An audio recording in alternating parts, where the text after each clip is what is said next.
নমস্কার বন্ধুরা, মেনকা রান্না করে আপনাদের সবাইকে স্বাগত জানাই। তো বন্ধুরা, আমি আজকের আবার একটা রেসিপি নিয়ে চলে এসেছি, নিরামিষ বাঁধাকপি তরকারি। তো কীভাবে বানাচ্ছি আপনাদের শেয়ার করছি। চলুন বন্ধুরা, বাঁধাকপির তরকারি করে দেখাই। আর পুরো ভিডিওটা দেখার জন্য অনুরোধ করছি বন্ধুদেরকে। ভালো লাগলে লাইক, কমেন্ট, সাবস্ক্রাইব করে দেন বন্ধুরা। তো চলুন আমি রেসিপিটা বানিয়ে দেখাচ্ছি। তো আমি এখানে বাঁধাকপি দেখুন একদম ঝিরিঝিরি করে কেটে নিয়েছি, নিয়ে ভালো করে ধুয়ে নিয়েছি বাঁধাকপিটা পরিষ্কার করে। এখানে আলু নিয়ে এলাম, ডুমডুম করে কেটে নিয়েছি, একটু বিনস দিলাম, গাজর নিয়েছি, টমেটো নিয়েছি, ধনেপাতা নিয়েছি, আর মটরশুঁটি নিয়েছি।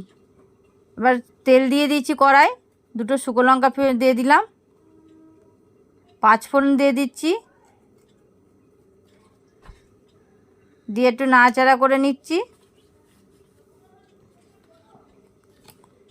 তো তেলটা গরম হয়ে এসছে, এবার আলুগুলো ছেড়ে দেবো। তো আলুগুলো দিয়ে দিলাম, দিয়ে আবার নাড়াচাড়া করে নিচ্ছি। একটু আলুগুলো নাড়াচাড়া করে ভেজে নেব। তো আলুগুলো নাড়াচাড়া করে ভেজে নিচ্ছি। এবার এদের মধ্যে গাজর দিচ্ছি, কেটে রাখা গাজর, বিনস দিয়ে দিলাম। এটা খেতে খুবই ভালো হয়েছে, নিরামিষ বাঁধাকপির তরকারি।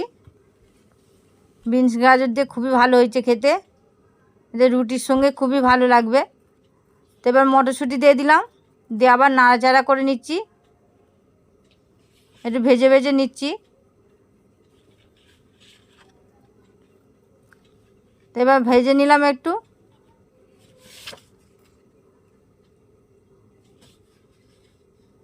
এর মধ্যে দিয়ে দিলাম একটু আদা বাটা, আপনারা ঘষে দিতে পারেন। আমি একটু আদা ঘষে দিয়েছি, আদা বেটে দিইনি। আপনারা বেটেও দিতে পারেন, ঘষেও দিতে পারেন। আমি একটু আদা ঘষে দিয়েছি। টমেটো দিয়ে দিলাম, দিয়ে আবার কিছুক্ষণ নাড়াচাড়া করে ভেজে নিচ্ছি।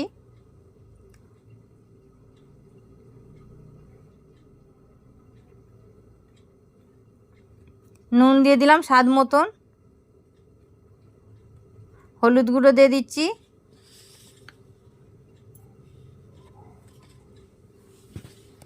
জিরে গুঁড়ো দিয়ে দিলাম, লঙ্কার গুঁড়ো দিয়ে দিলাম। ঝালটা আপনার যেমন খাবেন তেমন দেবেন। দিয়ে ভালো করে আবার নাড়াচাড়া করে নিচ্ছি।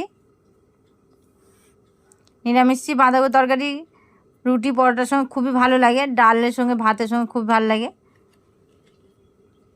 তো এবার বাঁধাকপিগুলো দিয়ে এভাবে আস্তে করে নাড়িয়ে নেব,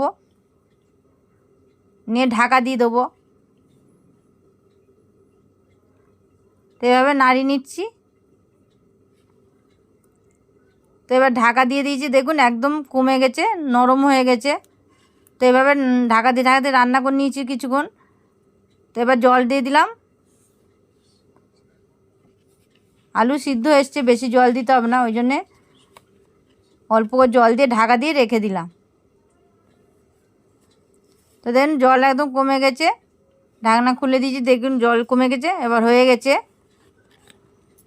না, এবার একটু চিনি দিয়ে দিলাম উপর থেকে স্বাদ মতন, দিয়ে আবার একটু নাড়াচাড়া করে নেবো। নিয়ে গরম মশলা ছড়িয়ে দিলাম, আর কিছুক্ষণ রান্না করে নেবো একটু নাড়াচাড়া করে।